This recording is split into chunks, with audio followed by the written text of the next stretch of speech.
Oh, hi, I'm live. I didn't know I was live. Hey everyone, this is Talia. Welcome to Ayurveda Everyday with Talia. I'm so happy you're here. And I really love the way that our community is just so excited to use Ayurveda to heal and learn and grow.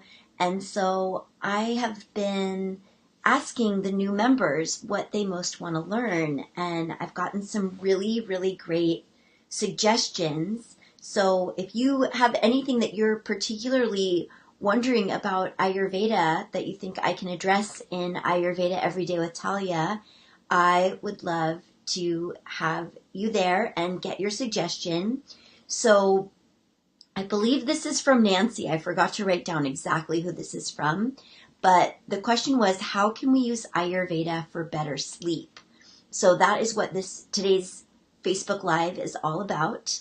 And yeah, it's not showing me. Okay, yeah, great. So one way is how you spend your time during the day can definitely impact your sleep at night. So Ayurveda has a very specific way of looking at time, and specifically the time of day. So it looks at time of life and divides, kind of really divides it into three very specific there's three very specific energetics to just the whole life cycle. And okay, here I am again. I'm not sure what happened. Welcome. My name is Talia. I'm just going to start again. My name's Talia. Welcome to Ayurveda Everyday with Talia. I've been asking everybody in our Facebook group what they most want to learn about Ayurveda, and I got a really great topic for today, which is how we can use Ayurveda for better sleep. So that's what I'm going to talk about today. So, Ayurveda is a holistic healthcare system that is rooted in the five elements: ether, air, fire, water, earth. And then it takes those five elements and basically organizes them into three primary principles of life, of the way that we move and interact and express our energy, manifest our manifestation in form. And those are the doshas, the three doshas, which if you're interested in Ayurveda, there's no doubt that you've at least heard them: Vata, Pitta, and Kapha. So there's Vata is made up of air and ether, Pitta is fire and water, Kapha is water and earth. And each one of those doshas has a very specific set of attributes or gunas that make them the qualities and the energetic force that they are. So when you're thinking about sleep, what you're really wanting to cultivate is healthy kapha, because when we're asleep, we should be able to completely let go and, go deep, deep, deep into unconscious dreams and, giving your whole body and mind a break from the activity that we're so enmeshed in during waking hours. And kapha, healthy kapha, is, the ability to be calm, steady, stable, going with the flow. So really being able to fall asleep when your head hits the pillow, being able to stay asleep. That's all a concept of healthy kapha. So I have a book with me today. I really love this book, Change Your Schedule, Change Your Life by Dr. Suhas. He is also local to Santa Cruz, and he was one of my favorite presenters last year in the Life-Changing Power of Ayurveda interview series that I did. And this is just such a cool book for learning about how Vata, Pitta, Kapha exists in our everyday life in time. So, it's manifested in the way that we spend our time and literally in the times of day. So it's also the time of life. So when we're born, we've got a lot of kapha, like, babies are fat. They're fat and they're round and they've got a lot of juiciness to them. They're just like filled with earth and water. They're so durable, and they should be, right? So that early part of life when we're babies, infants, adolescents, basically all the way up until puberty, is what Ayurveda considers the kapha time of life. And most kids sleep really easily. So how can we get to that healthy kapha place as adults when sleep may really be an issue, or whether that's falling asleep, staying asleep, or having good quality sleep? So the reason why I'm pulling out Dr. Suhas's book is because, the way that you spend your time during the day impacts your nervous system, it impacts your energy, and therefore it's going to impact your sleep, the quality of your sleep. And he really goes into this in a lot of detail, like including how you exercise, what you do to exercise, the time of day that you exercise, and how that impacts you long term. Because if you can stay in, the Ayurvedic practices that really keep you calm, steady, peaceful, easygoing, going with the flow, the more likely it is that you'll be in that kapha state at the end of the day, when hopefully you really genuinely are like, wow, I'm tired. Like, I really lived a good life today, and now I'm tired and ready to recharge my system so I can do it again tomorrow. So I have a few specific suggestions of how we can cultivate this healthy kapha throughout the day. One is, I recommend that you do check out his book, because that's what the entire book is about. It's not about sleep, but I think if you you can pull all of the different things he's talking about, and the conclusion is all about how to be the most sattvic version of yourself, which is the most peaceful, kapha healthy version of yourself. So that alone will help you sleep. But what I want to say about it is that if you want to be rested in the nighttime, I think you really want to look at, like, how do you practice rest in your waking hours? Do you have practices in place? Do you have ways of being in place that help you be calm and steady in your waking life, so that you have the capacity to go there when it's time to truly wind down for the day? And what I mean by rest is, if you do a really active yoga class, I see this all the time because I've been a yoga teacher for, 18 years now. I'll teach a pretty vigorous class. And then when it's time for us to do Shavasana, the corpse pose at the very end of class, I've got a couple students who are rolling out their mat and heading out the door. And they've done all this activity, but they haven't just integrated it. I don't know where they're going, but I think a lot of people have a hard time just being still. And so they create busyness, they create constant action to avoid the feelings that may or may not arise when they just allow themselves to be totally still. So, Shavasana in the middle of the day is really important, especially if you did a yoga class, because it's truly the most important pose of the whole asana series is Shavasana, where you integrate and you are truly just in that being state of, it's kind of a state of both integration and also receiving. Or meditation.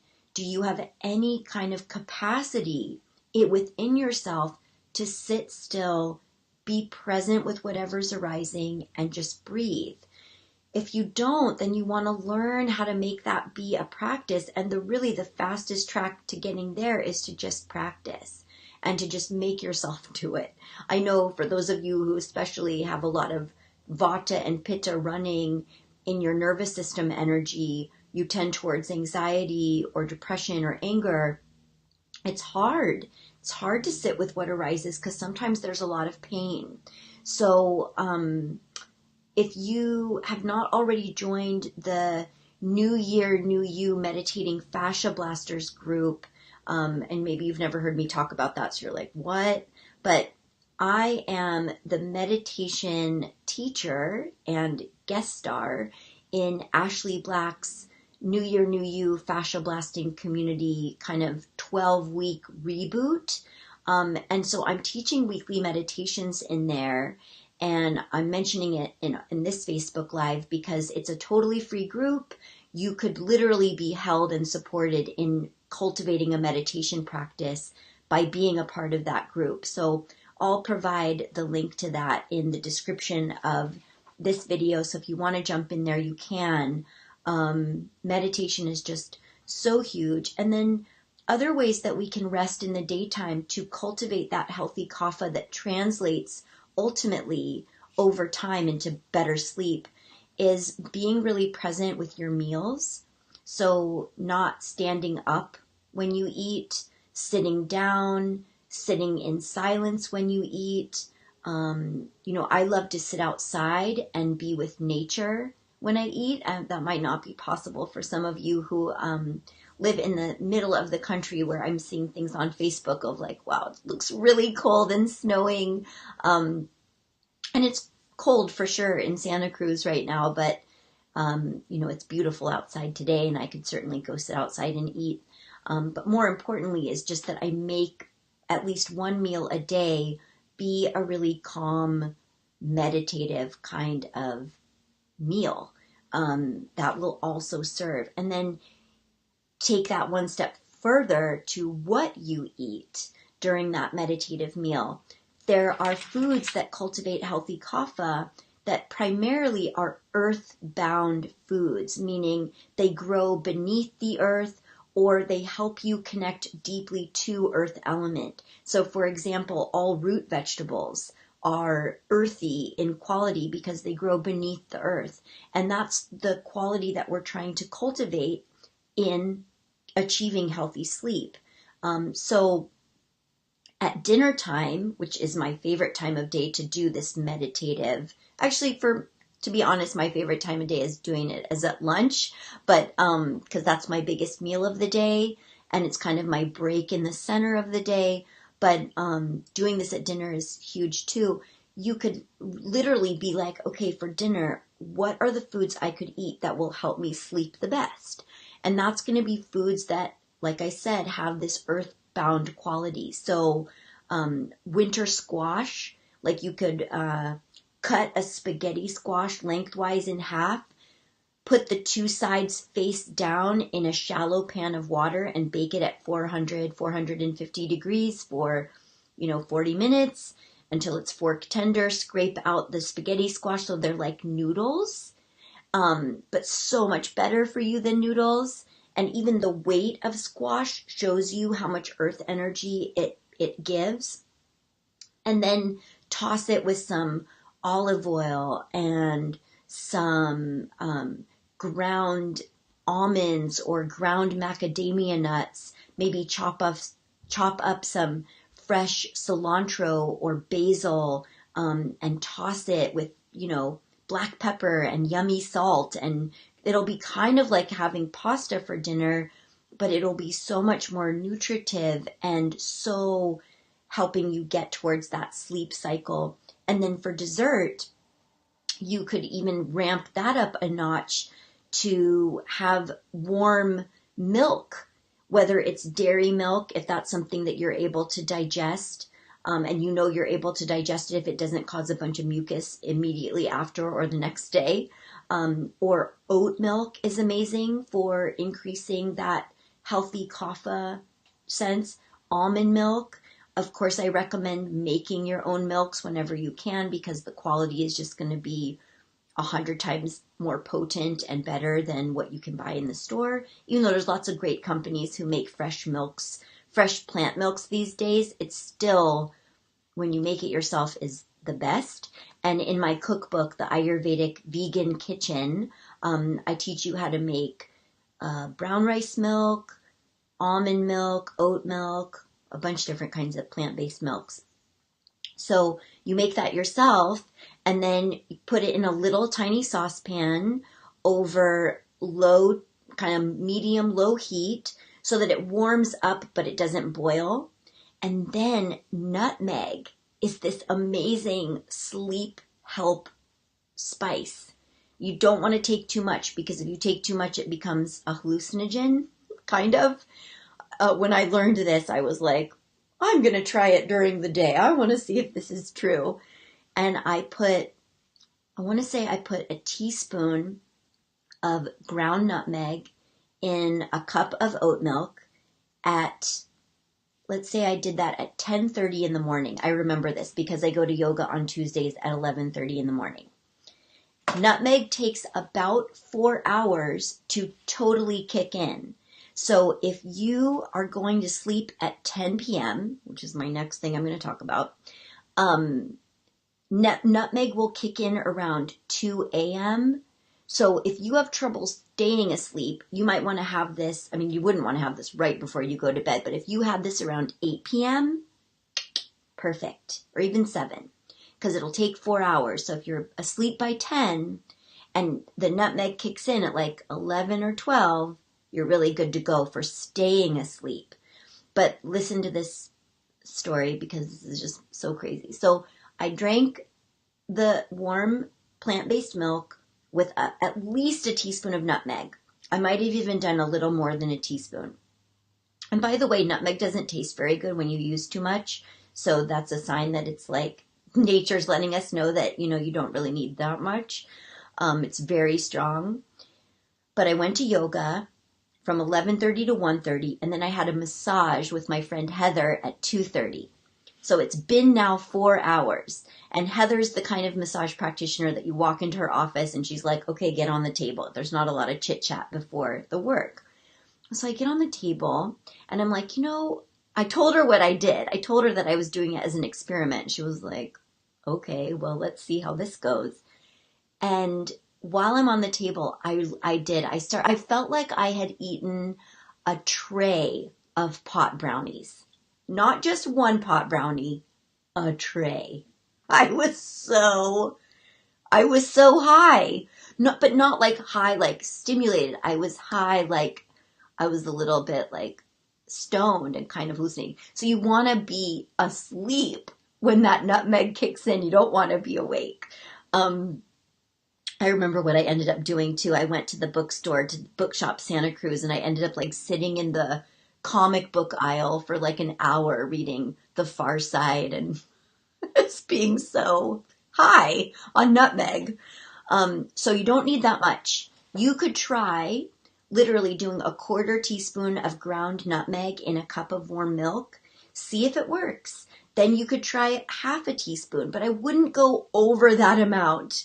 And if you don't love the taste of nutmeg, you can add a few other spices that will not have anything to do necessarily with like stimulating your mind or changing your consciousness. They'll just change the flavor and add some digestive support like cardamom or cinnamon or ginger.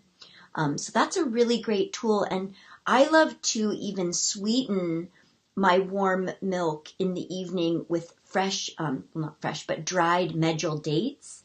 I might soak 1 or 2 and then put the whole thing in a blender and then drink it. I love that. Or I'll sweeten it with maple syrup. And for some of you, you don't need to sweeten it. But if you do, kaffa is the taste of sweet. So you'll actually be adding a little bit more kaffa healthy to your warm milk if you do that. And then, like I said, 10 p.m. as a bedtime is very, very, I know, isn't it interesting? So I love Ayurveda so much, so fun. But trying to go to bed by 10 p.m. So this is what I've heard. I don't remember where I've heard it, but I feel from experience that it is true. For every hour of sleep that you get before midnight is like getting 2 hours of sleep after midnight. So what I mean by that is if you go to bed at 10 p.m. and you wake up at 6 a.m., most people, unless you've got something else, kind of really going on, most people would be like, oh, I feel really pretty rested. Like I got 8 hours of sleep, but those 2 hours of sleep before midnight were like good. Versus you go to bed at midnight, you wake up at 8 a.m. So you still got 8 hours of sleep. But you'll wake up at 8 a.m. and be like, God, for getting 8 hours of sleep, I don't feel that energized. I don't feel that awake. And I really believe it's because those 2 hours of sleep before midnight are so valuable. And if you ever want to look up, what would you look up? It's it's usually a Chinese medicine. Although, I don't know, Dr. Suhas, it might be in his book. I'd have to look, and I'm not going to do it right now. But you'll see like these time wheels from Chinese medicine that shows you when is like the time of day for a particular organ. So for example, is it lung? That lung time is 1 a.m. Liver time is 3 a.m. I think that's right. I might have it reversed. I never remember it.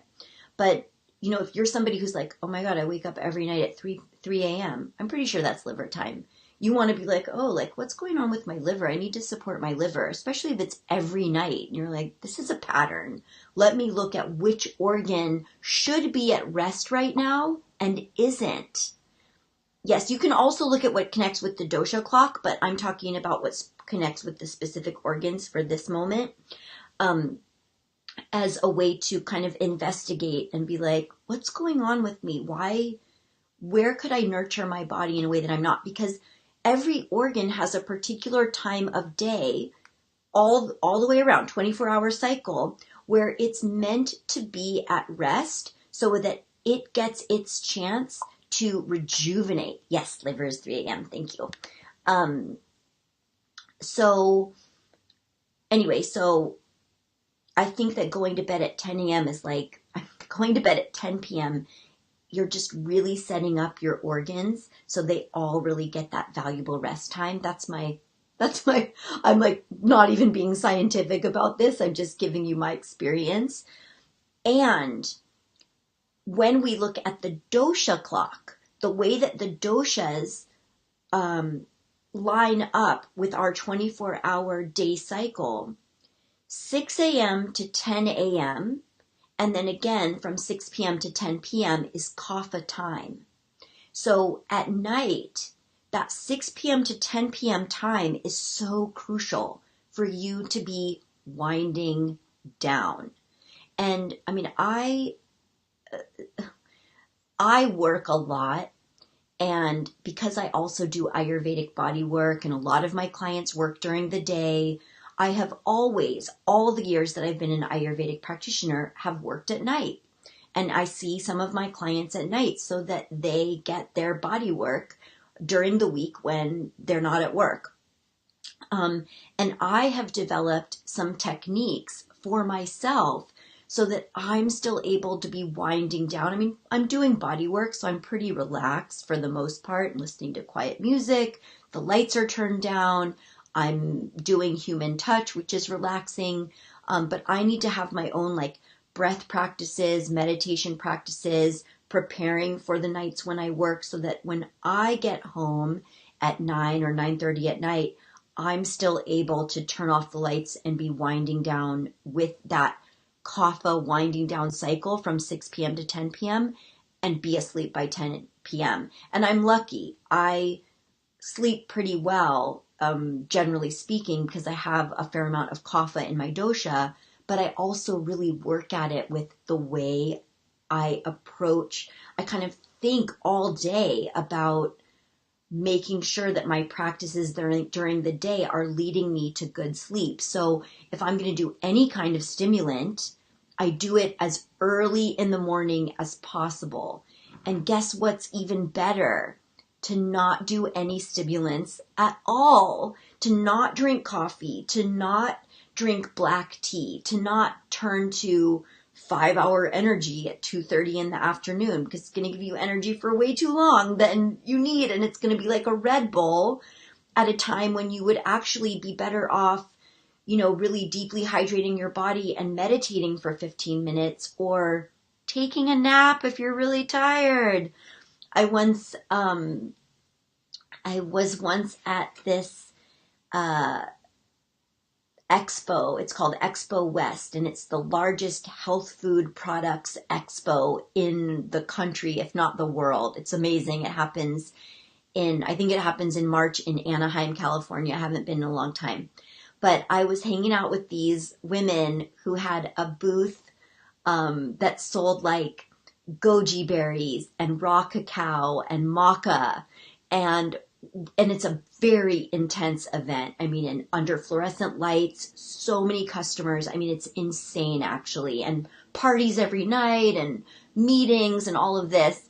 And it was the last day, and me and this girl were hanging out, and she said, there is no amount of maca or cacao or whatever other uplifting superfood she could think of that could wake me up right now. And it was just so funny, but it was so true, because what we really needed was sleep.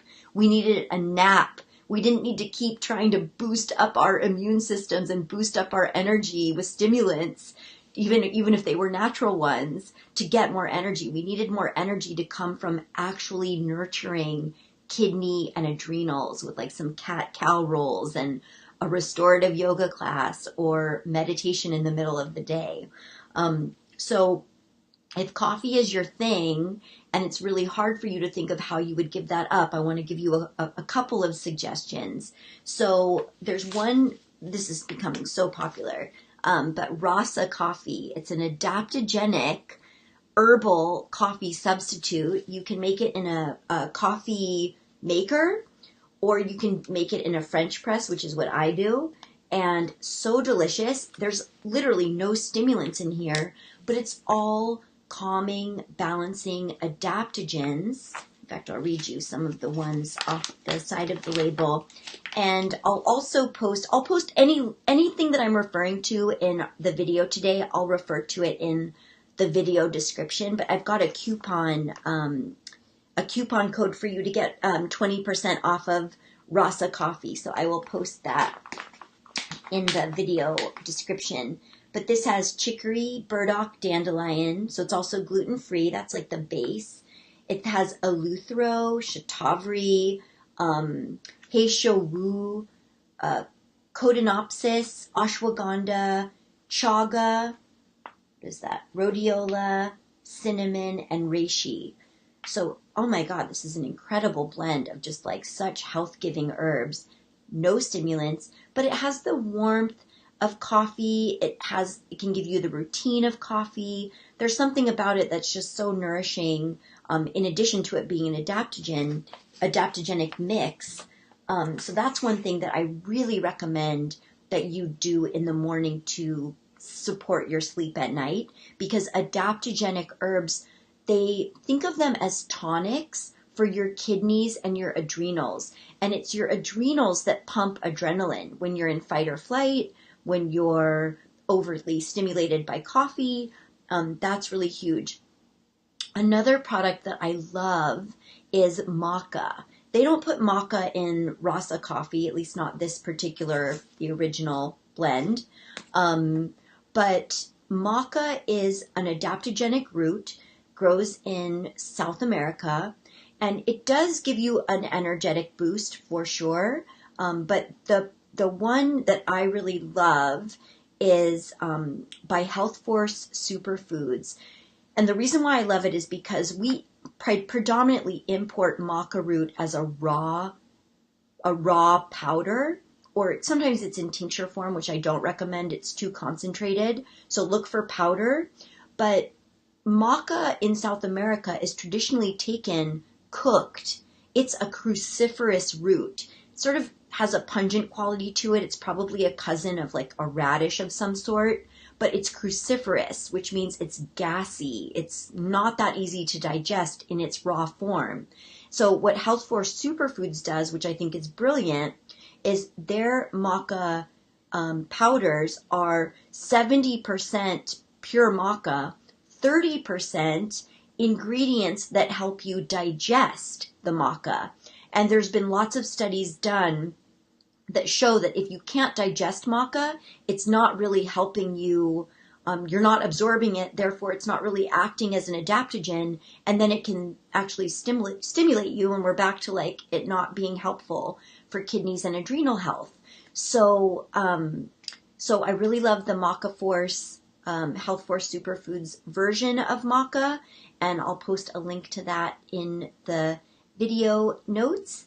And the final thing I wanted to share is you know, you can kind of make your own adaptogenic mix with some really beautiful Ayurvedic herbs like shatavari or ashwagandha or even licorice root.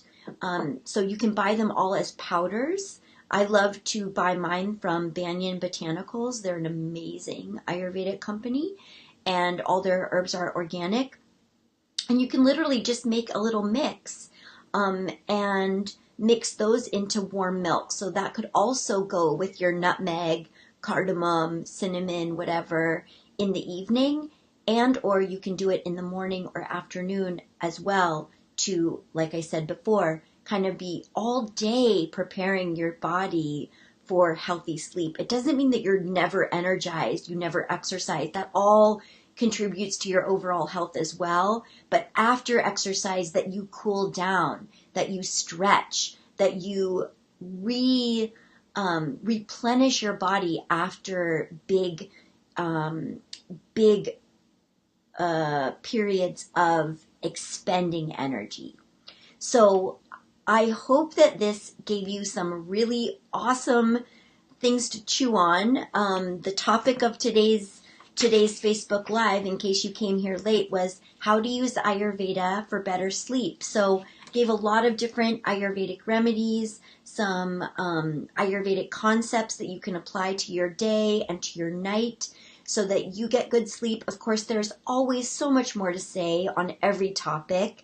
And as soon as I'm done with any Facebook Live, I think of like 10 more things that I could have said, but I will revisit it at another time. And for now, I hope you got a ton out of today's Facebook Live. If you have any questions or comments, please post them underneath this video. And if you're watching this on YouTube and you would like to be able to see these, actually be here live so you can ask questions and comment while I am live, or just be part of the Ayurveda Everyday with Talia community, we would love to have you, and you can join anytime. Ayurveda Everyday with Talia on Facebook. And yeah, thanks so much for being here. Namaste.